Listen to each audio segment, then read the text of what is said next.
So in this tutorial part now, we are coming to a point where building our understanding of gravitational acceleration, we are trying to attempt more complex mass-based systems, right?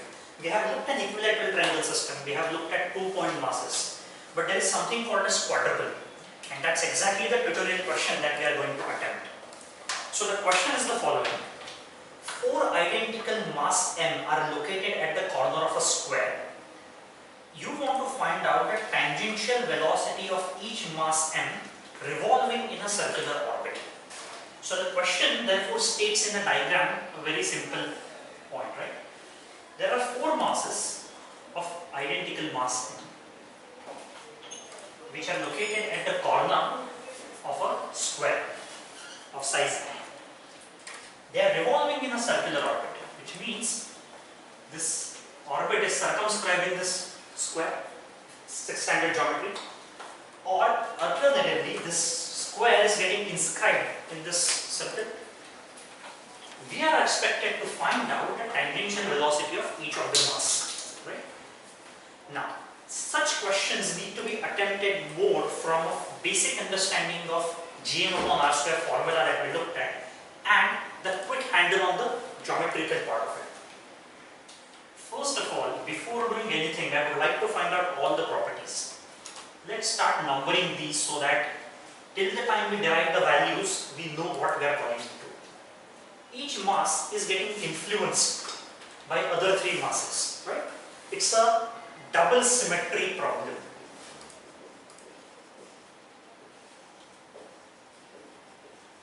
What does that mean? If I have a mirror symmetry here and a mirror symmetry here, it's a doubly symmetric problem. So no matter one of which mass I look and analyze at, the same analogy holds true for other 3, right? And that's the beauty of this mirror symmetric or doubly symmetric systems. Typically some of these systems are found in astronomy as well, where you will have a quadruple of stars revolving in a almost circular orbit. So this is a very important aspect of it, right? Now, this mass 1 is being exerted a gravitational pull force from mass 2, mass 4 and mass 3. I know the distance between these 2 masses, right? Now let us start writing a body diagram. What is the body force diagram on mass 2? You have a gravitational force of attraction which is Gm/r². Because of this other mass, and I can call this r as A. The same force is also exerted by mass 2. Okay? So these are the 2 forces. At 45 degree, the mass 3 exerts a force which is Gm/r². I just don't know this. And that's where a simple mathematics comes into picture. This is an equilateral triangle, both sides are same. And this is this triangle with this 90 degree angle. So this is 45 each. So this will be root 2 times A. So this has to be 2A². Which means, and because of tangential velocity V, how is this mass having a centripetal force to balance it? If you sit on the mass, it will be centrifugal force, right?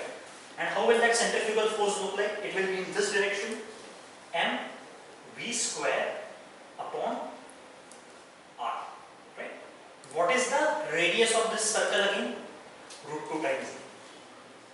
Because what is the diagonal of a triangle? This square is same as the diameter of the circle, right? So we have now all the picture. If I am talking about force, I will have to multiply each with mass because it's a mass multiplication, right? Now, all the thing that you have to look at here now is balancing about which axis. Since these forces are in this axis velocity, perpendicular to the direction of velocity, I will resolve these components also along those axes. So, I have this force component. Now, please take a close attention, right? This force has resolved into this component and this component. Same way, this force is resolved into this component and this component. But resolution of this force in this direction and this direction will cancel each other, right? So there is no force in tangential direction. That's the most important point expected to move in circular orbit, right? So the force in this direction would be gmm upon 2a square plus gmm upon a square cos of 45, which is 1 upon root 2 multiplied by 2, because not only this force but this force both together are giving the same projection in this direction. So I can just multiply it with 2. This force has to be balanced with centrifugal force. So this is my equation. 1m has to, of course, I know, get cancelled throughout. 1a will also get cancelled across. So what I am left with is v square. Now I will start making simplifications. This root 2 comes on the top. Gm, of course, comes out. This root 2 cancel this 2 to leave 1 upon root 2 in the denominator. Right? So 1 upon root 2 is in the denominator, and this root 2 gets multiplied with root 2 to give me 2. So finally the velocity of the mass is gm 1 by root 2 plus 2 whole thing in the square root. And because of the double symmetry problem, the velocity of each mass is identical. That's as simple symmetric objections that we have been looking at. One small tweak which you will always see in any of the objective examination questions, such as GATE questions, would be they will just modify this question by making one of the masses 2 times the m. The components and the resolution still remain the same. Because the problem is still doubly symmetric, the whole thing you have to understand is this 2 does not change anything. The velocities will be different.